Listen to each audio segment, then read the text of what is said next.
Who were Africans praying to before slavery and colonialism? Well, let's find out. The African spiritual and cultural system became Christianity.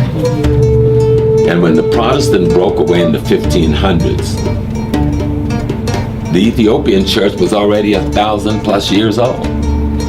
Had nothing to do with Protestant Europeanism. When the Catholic Church was founded in the 10th century, the Ethiopian church was already 500 years old. Has nothing to do with that. Though some people try to make it appear that we borrowed it from them in that form. No. If you look at how we look at the arrangements and our referencing the divine and our relationship to divinity and the elemental understanding of how to build human character so that it imitates divinity, you'll get a good sense of what African culture is really about. A lot of us practice the Yoruba culture, some of us the Igbo culture and others, but none of them have any think over the other. Each of them are groups of African under certain circumstances at a certain time in history trying to work this thing out. You know, the Yoruba have done an extraordinary job. The Igbo did an extraordinary job before they were attacked, defeated by the British. If you look at the Igbo, for instance, who didn't have the kind of the royal kingship that the Yoruba had, the Igbos their power resided in the sacred groves. When the whites figured that out, they just burnt the whole damn forest down in order to destroy the sacred groves of the Igbo people. And so that dismantled and disorganized the people because they had violated the sanctity of what these people believed and thought they knew. With the Yoruba, they tried to capture the king and capture the palace and something like that. But these people were not doing it for any religious reason. They were doing it for basic human greed, envy, and jealousy. When they came into Africa, if you read some of the documents they sent back to Europe, telling them what they had found, cities that was laid out in grids. They drew pictures of some of these cities. If I showed you slides, it'd blow your mind. They talked about the walls that people had built, the beautiful palaces, and then 2 centuries later, they're betraying us, the barbarians hanging from trees. You know? And it gets crazy, and because we don't know our history, we get to thinking that's the way the deal was. What the African says is that all things are expressions of aspects of the divine essence having your peculiar experience. So when we talk about voodoo, there was no religion called voodoo when we left Africa. That's a new thing. Let's get that straight.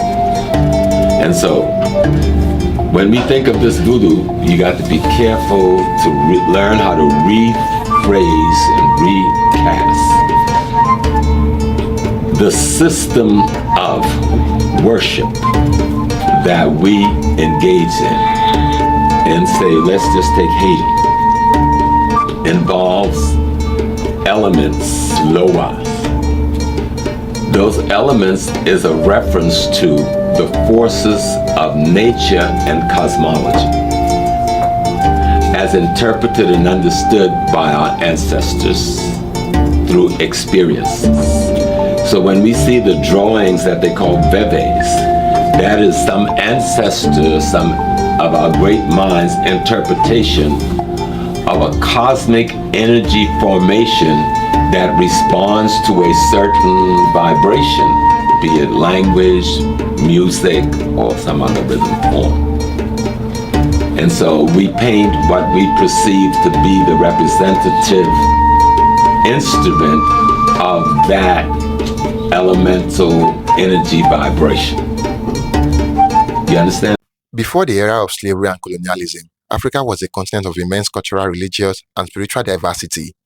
Across the vast expanse of the continent, numerous indigenous belief systems flourished, reflecting the rich tapestry of Africa's culture. Here are some key aspects of African belief systems prior to the advent of slavery. Traditional African religion. This term encompasses a wide array of indigenous belief systems that were practiced across Africa.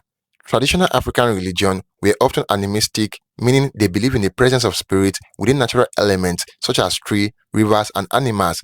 Ancestor veneration was also common, with ancestors believed to serve as an intermediary between the living and the spiritual realm. Polytheism. Many African societies were polytheistic, worshipping a pantheon of gods and goddesses who were often associated with natural forces, celestial bodies, or aspects of human life. Each community often had its own set of deities, rituals, and ceremonies. Oral tradition. Much of African spirituality and cosmology was passed down through oral traditions, including myths, legends, and folklore. Griots, storytellers, and shamans played a crucial role in preserving and transmitting these cultural and spiritual narratives from generation to generation. Spiritual practices. Rituals and ceremonies were integral components of African belief systems. These practices varied widely depending on the specific culture and context, but often included offering, sacrifices, dances, and drumming to communicate with the spiritual realm, seek guidance, or ensure harmony within the community. Cosmology and cosmogony. African belief system typically encompasses cosmological and cosmogonic narrative that explain the origin and nature of the universe, humanity, and the relationship between the material and spiritual worlds. These narratives were deeply intertwined with cultural identity and worldview, morality, and ethics. African belief systems often include moral and ethical principles that guide individuals' behavior and social interaction within the community.